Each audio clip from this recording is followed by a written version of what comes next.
राधे राधे दोस्तों, मैं मनोज राठौर अपने channel business with Manoj Rathore पर एक बार फिर आपका स्वागत करता हूं। आज मंगलवार है और आइए बात करते हैं मार्केट व्यू और ट्रेडिंग सजेशंस पर। तो दोस्तों, बाज़ार में आज फिर से उछाल दिखा। निफ्टी और सेंसेक्स दोनों ऊपर बंद हुए और शुक्रवार और सोमवार को हमने अच्छी खासी गिरावट देखी और उसके बाद आज बाज़ार ने एक रिकवरी दिखाई, एक पॉइंट पर सपोर्ट लिया और वहाँ से बाज़ार ऊपर गया। ये जो बड़ी गिरावट बाज़ार में आई, इसके वैसे तो कई कारण हैं, फ़िलहाल मैं आपको 2 कारण बता रहा हूँ।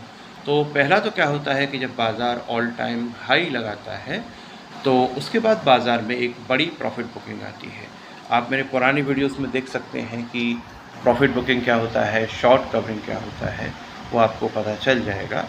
तो क्या था कि लास्ट मंथ जो था हमारा मंथ ऑफ सितंबर, उसमें निफ्टी और सेंसेक्स दोनों ने ऑल टाइम हाई लगाया था। निफ्टी ने 26,000 का लेवल क्रॉस किया और सेंसेक्स ने 84,000 का लेवल क्रॉस किया। तो नेचुरली, जैसा कि हर बार होता है, जब भी बाज़ार ऑल टाइम हाई लगाएगा उसके बाद बाज़ार में एक बड़ी प्रॉफिट बुकिंग आती है। और उसका बुनियादी कारण ये होता है कि जिन लोगों ने लोअर प्राइसेस पर स्टॉक्स ले रखे होते हैं, वो उन्हें बेचकर अपना मुनाफा अपनी जेब में रखना चाहते हैं। समझिए किसी ने कोई स्टॉक 3,000 रुपये का लिया है और वो स्टॉक जो है आपका 5,000 रुपये का हो गया या 4,500 रुपये का हो गया, तो वो उसे 100 रुपये कम में, 200 कम में, 300 कम में, अब 3 का लिया है 3.5 का भी वो बेचेगा, 3,500 का भी बेचेगा, तो भी उसको वो तो फ़ायदा ही रहा है। तो इस वजह से क्या होता है कि लोग उनको सेल करते चले जाते हैं कम पैसों में और जो बाज़ार में हमें गिरावट देखते हैं। बट ये गिरावट पॉजिटिविटी की होती है, नेगेटिविटी की नहीं होती। और दूसरा जो रीज़न रहा इस गिरावट का, वो ये रहा कि ईरान और इज़राइल के बीच में जो टेंशन बढ़ा, उसकी वजह से भी बाज़ार में दोस्तों गिरावट आई। क्योंकि ऐसा होता है पूरे वर्ल्ड में, कहीं भी अगर वॉर की पॉसिबिलिटी बनती है या थोड़ा बहुत वॉर शुरू होता है तो बाज़ार में गिरावट आती है। क्योंकि लोगों को ऐसा लगता है कि अभी इससे जो पूरे वर्ल्ड का जो बिज़नेस है वो प्रभावित होगा, लोग मरेंगे, मारेंगे और आवागमन पर, आने जाने पर भी फ़र्क पड़ेगा। माल एक से दूसरे देश में आता है, जाता है, एक्सपोर्ट होता है, उस पर फ़र्क पड़ेगा, इंपोर्ट होता है, उस पर फ़र्क पड़ेगा और उस वजह से प्रोडक्ट्स की डिमांड में कमी आएगी। तो नेचुरली जो कंपनीज़ हैं उनके प्रॉफिट में भी कमी आएगी। तो वो क्या करते हैं कि वो थोड़ा सस्ते में अपने स्टॉक्स को दोस्तों बेचते चले जाते हैं। तो इस वजह से ये दिक्कत आती है। तो ये 2 रीज़न हमने आपको बताए। और फिर हमेशा ये होता है, चाहे कितना ही बड़ा वॉर हो, कुछ भी हो। कोरोना आया, कोरोना में समझिए आपके फर्स्ट राउंड में 50% जो है मार्केट नीचे चला गया, जहाँ था वहाँ से ठीक आधा हो गया। लेकिन फिर एक जगह मार्केट ने सपोर्ट लिया वही आधे के आसपास और वहाँ से फिर रिकवरी आई। और जब सेकंड टर्म आई कोरोना की तो करीब 25% मार्केट नीचे चला गया। लेकिन 25% गिरने के बाद मार्केट ने सपोर्ट लिया और फिर वहाँ से ऊपर आया। क्योंकि ईश्वर की ऐसी लीला है कि ज़िंदगी की जो बुनियादी धारा है वो सकारात्मक है, पॉजिटिव है। चाहे सुनामी आए, चाहे 2 विश्व युद्ध हो जाएँ, चाहे कुछ भी हो जाए, चाहे विस्फोट हो जाए, कुछ भी हो जाता है, मगर प्रकृति की ऐसी व्यवस्था है, जीवन की ऐसी लीला है कि जीवन फिर से चलने लगता है। जीवन में फिर नए फूल खिल जाते हैं, फिर नए बच्चे जन्म ले लेते हैं, फिर नए व्यवसाय शुरू हो जाते हैं। तो ये पॉजिटिविटी है। तो ओवरऑल जो ट्रेंड है निफ्टी और सेंसेक्स का वो पॉजिटिव है, लेकिन समय समय पर गिरावट आती रहती है। तो अभी आज बाज़ार ने एक जगह पर सपोर्ट लिया, बाज़ार वहाँ से ऊपर गया। हालांकि 1-2 दिन में हम थोड़ा सा डिक्लाइन और देख सकते हैं, डिक्लाइन गिरावट को कहते हैं। लेकिन बहुत कोई अभी ऐसी चिंता वाली बात हमको नहीं दिख रही है। हाँ, अगर ये ईरान इज़राइल का टेंशन और बढ़ता है तो थोड़ा सा हम बाज़ार में गिरावट और देख सकते हैं। और इस तरह की जो गिरावट होती है वो बाई ऑन डिप्स का मार्केट होता है, जो लोअर लेवल पर आप वहाँ एंट्री ले सकते हैं। तो दोस्तों, मैं आपको कुछ स्टॉक्स पर फ्रेश एंट्री का सजेशन दे रहा हूँ। मैंने अपने पिछले लॉन्ग वीडियो में आपको करीब 30 के करीब स्टॉक्स बताए हैं, उन पर 2-3 आपको स्ट्रेटजी बताई हैं। जो स्ट्रेटजी आप यूज़ करके कंटिन्यू इन स्टॉक्स में ट्रेड कर सकते हैं। और मैं समय समय पर आपको फ्रेश एंट्री के लिए भी स्टॉक्स के बारे में बताता रहूँगा कि ये स्टॉक्स हैं, अब इनमें ऊपर जाने का चांस है, तो आप इसमें फ्रेश एंट्री भी ले सकते हैं। और फ्रेश एग्ज़िट के लिए भी मैं आपको बताता रहूँगा कि भाई इन स्टॉक्स में अभी इतनी गिरावट की हमको पॉसिबिलिटी दिख रही है।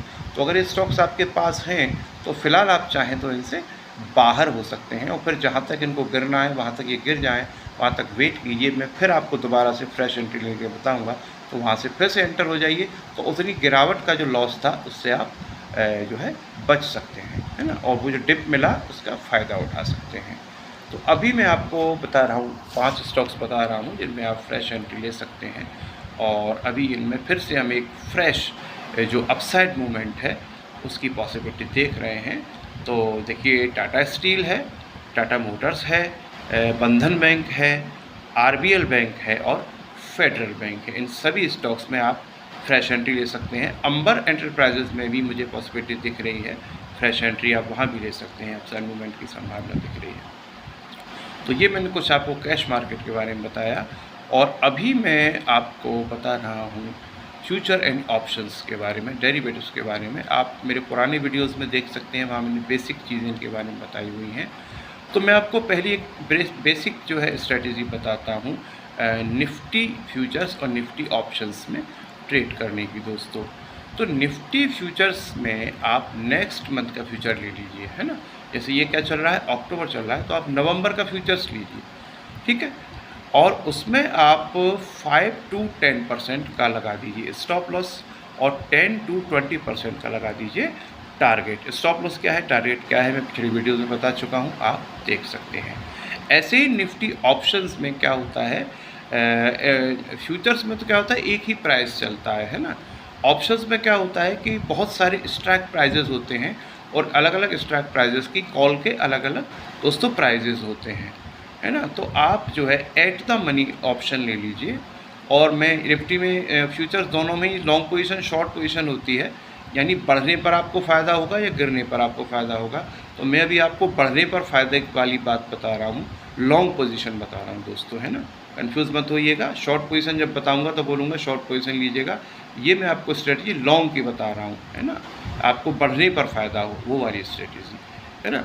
तो आप एट द मनी या in the money option, at the money क्या होता है, निफ्टी में क्या होता है 50-50 पॉइंट का डिफरेंस होता है ना। जैसे 22,550, 22,600, 22,650 इस तरह से होता है ना। तो मान लीजिए निफ्टी चल रहा है आपका 22,450 पर, या मान लीजिए 22,445 पर है, तो आपका एट द मनी तो हो गया 22,400, इन द मनी हो गया 22,400 से नीचे आ जाइए 22,350, और आउट ऑफ द मनी क्या हो गया 22,450 से ऊपर। तो आप एट द मनी या इन द मनी ऑप्शन उसका बाई कर लीजिए, और उसकी एक्सपायर डेट आप देखिएगा 1 महीने बाद की। फ्यूचर्स की एक्सपायर डेट एक ही होती है, हर महीने का लास्ट जो थर्सडे होता है फ्यूचर की एक्सपायरी होती है, लेकिन ऑप्शंस की एक्सपायरी हर थर्सडे को होती है, इसलिए एक एक्सपायर डेट भी दी होती है।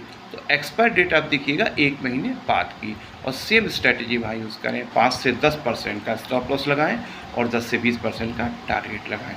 तो दोस्तों आज के लिए इतना ही, और हम फिर मिलेंगे। आगे बढ़ते रहिए और हमारे साथ चलते रहिए। राधे राधे, जय श्री कृष्ण।